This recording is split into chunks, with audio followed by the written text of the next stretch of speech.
नमस्कार दोस्तों।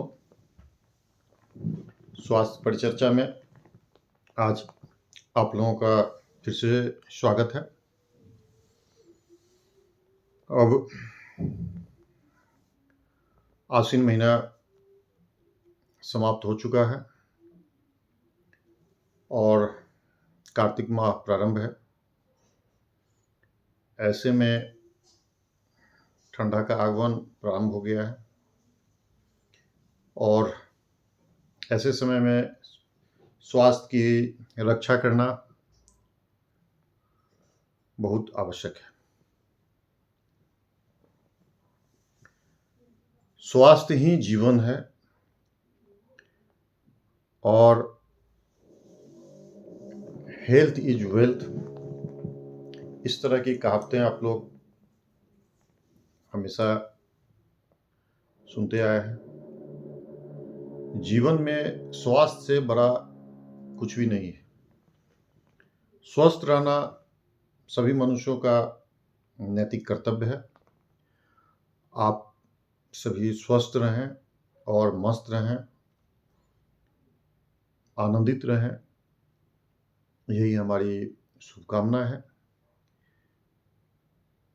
तो मैं इस ठंड के प्रारंभ होने के समय ये आप लोगों को मैं बता दूं, जो आप अपने दिनचर्या को नियमित रखें। और जैसा कि मैं हमेशा से कहता आया हूं, जो आप सो के उठने के बाद सबसे पहले सुसुम पानी या नॉर्मल पानी आप जरूर पिए, भरपूर पिए। 1 लीटर तक आप पी सकते हैं, कोई दिक्कत नहीं है। सुबह के समय में सुबह का जो रात का लार है मुंह का, वो आप बासी पानी के साथ उसको भी पी लें। जो मुंह का लार है उसको आप आँख में भी अंजन की तरह कर सकते हैं, आँख की ज्योति भी बढ़ेगी। सुबह का लार सही हो, इसके लिए आप रात में बढ़िया से मुंह धो करके, कुल्ला करके आप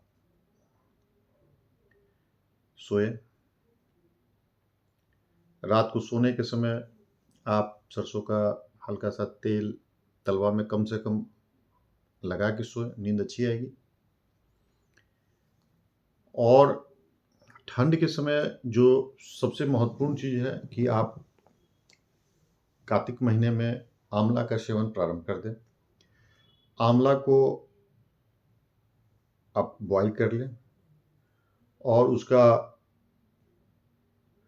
जो पल्प है उसको निकाल लें, बीज को हटा दें और जितना भी आंवला है उसको समान मात्रा में गुड़ आप डाल दें और उससे पहले हल्का सा उसको घी में आवश्यकता अनुसार फ्राई कर दें और फिर गुड़ डाल करके उसको जेली बना लें और उसे सब्जी की तरह खाएं। सुबह, दोपहर, शाम 1 किलो का बनाएं और फिर उसको पूरे परिवार सुबह, दोपहर, शाम खाएं। और फिर दूसरा किलो बनाएं। फिर इसी तरह से आप पूरे ठंड के समय में आप आंवला का सेवन प्रारंभ कर दीजिए। मैं भी आंवला ला चुका हूँ, हमारा भी जेली बन चुका है, मैं भी प्रारंभ कर चुका हूँ।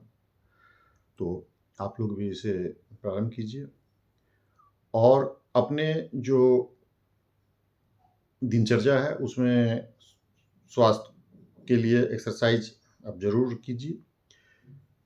आपको उंगली मोड़ इस सब तरह का जो सूक्ष्म व्यायाम बताया जा चुका है, तो सूक्ष्म व्यायाम आप निश्चित रूप से कीजिए।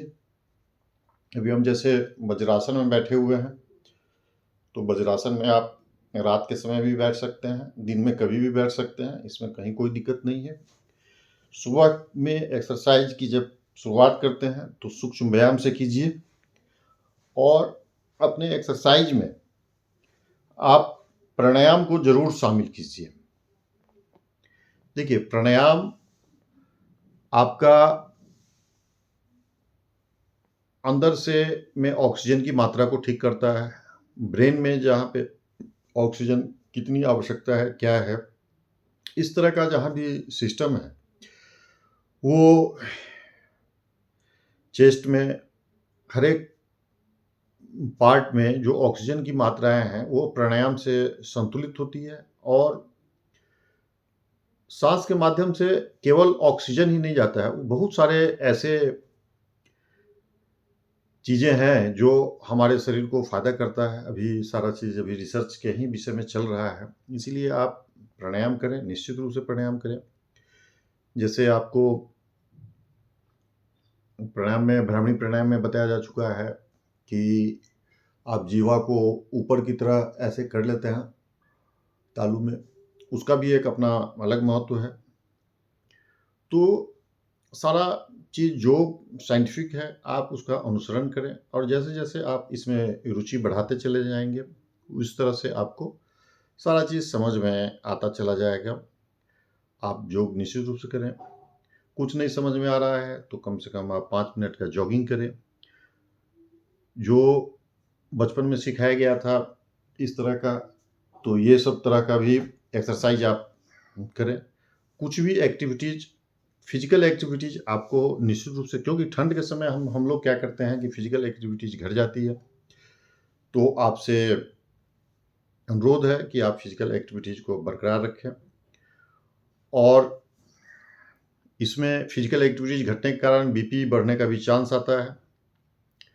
इसलिए इस ठंड के समय में आप नमक का मात्रा को भी थोड़ा नियंत्रित रखें और बीपी नहीं बढ़े, इसके लिए आप बीच-बीच में हर एक 3 दिन, 2 दिन के अंतराल पर आप सहजन के पत्ते को